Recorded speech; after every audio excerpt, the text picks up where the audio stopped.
First of all, I'd like to congratulate the Pizon family. 19 years of marriage, actually today, tomorrow. Wow, that's great. So there you are, along with your kids. And I was kind of looking at the heights of everybody. You know, I'm afraid your son's going to pass you up here if he hasn't already. And you're going to be the shortest one in the family, probably. Karen, Tony, Karen, congratulations. And also the birthdays of your children as well.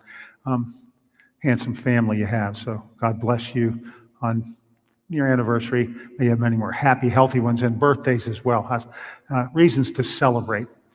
Today, a couple stories that we hear. You know, from our first reading, we hear about Naboth. Naboth has an ancestral estate. It's a vineyard. It's been handed down from his father before him and his father before him, and and here comes Ahaz. He wants the property. First of all, he had no right to it to begin with. He shouldn't even ask. That's the first thing. And when I hear Jezebel say to him, the king, "A fine ruler you are of Israel," well, he was going to be that much worse after he allowed her to do what she did, take his life so that he could attain that property. And of course, if you know the story, things don't work out so well for Jezebel or her husband, huh? Even the dogs will lick his blood. It's pretty gross, but it happens because of his injustice. His injustice. Jesus, however, today, there was a rule, and we've heard it oftentimes, in our own lives, but it was a rule that whatever wrong was done to you, then that's all that you could dish out, basically. Tit for tat, that's what we know it as, huh? Because before that, if someone harmed you, hurt you, you could destroy them. You could take all the power you had and you could just end their lives and their children's lives for that matter. And so the rule now is more just, but Jesus takes it a step further. His rule is a rule of love and forgiveness. And so he gives us, what we hear today in the gospel. If someone strikes you on one cheek, turn and give them the other. And it was the right cheek because, in biblical times, if you were going to hit them on the right cheek, you used the back of your hand. So you couldn't hurt them too much. It was more of an insult. We've seen that many times, in movies and in books. You slap them on their right cheek. Jesus says if they do that, turn them, give them your left as well.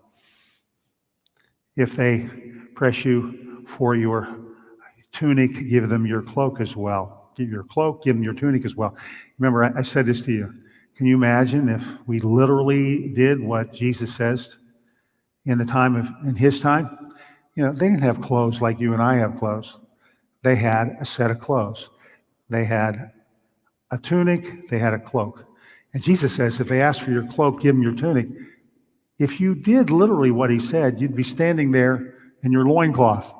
You talk about embarrassment. But that's what he's saying. That's the extremity of his generosity, kindness, forgiveness. They press you into service for 1 mile, give them 2 miles. Give to the one who asks and don't demand anything back. What he's saying is give of your all. And what was his ultimate commandment? Love one another as I have loved you. We were supposed to follow in his footsteps. If we could only do, and believe me, when I'm saying this, I'd be looking in a mirror as well. If we could only do what Jesus asks, what a different world we live in.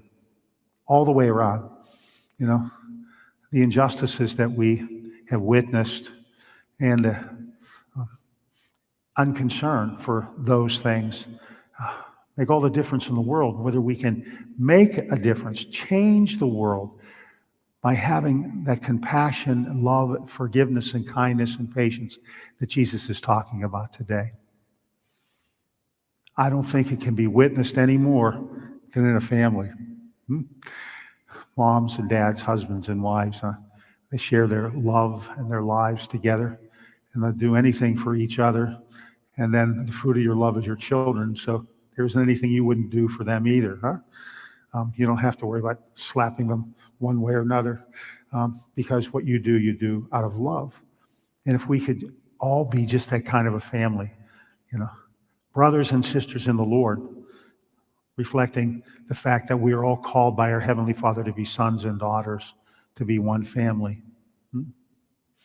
And so today, as we reflect on those readings, we ask God to help us, though, not to demand that which is not ours, and even the things that we do have that we are called to share with one another, to sacrifice the way families do.